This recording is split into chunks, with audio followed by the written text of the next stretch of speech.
పరిచే బహుమతిని తీసుకుని వచ్చాను.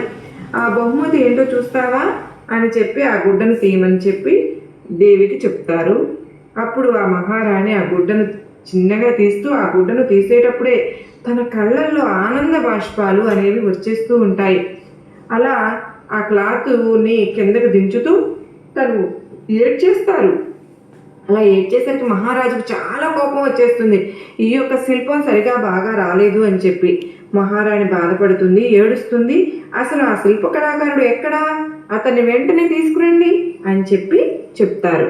చెప్పిన తర్వాత రాజుగారు ఆ యొక్క సేవకులకైతే మహారాణి ఏమంటుందంటే, ఆగండి ఆగండి, ఈ శిల్ప కళాకారుడు చాలా చక్కని శిల్పాన్ని చెక్కాడు. నిజానికి ఇవి నా కన్నీటి బాష్పాలు కాదు, నా ఆనంద బాష్పాలు. నేను ఇంత సంతోషంగా జీవితంలో ఎప్పుడూ కూడా నేను లేను అని చెప్పి ఆ తనలో తనే చాలా నవ్వుకుంటూ ఉంటుంది, చాలా ఏడ్చేస్తూ ఉంటుంది, ఆనందంతో కన్నీరు వచ్చేస్తూ ఉంటుంది. అసలు ఇంతకీ ఆ శిల్పంలో ఏముంది అని చెప్పి మహారాజు కూడా ముందుకు వచ్చి చూస్తారు. ఆ యొక్క శిల్పం పక్కన తన భర్త, తన యొక్క ఆ రెండు చేతులలో తన బిడ్డలు ఉండేసరికి తన యొక్క భర్త తనతోనే ఉన్నందుకు తన బిడ్డలు తనతో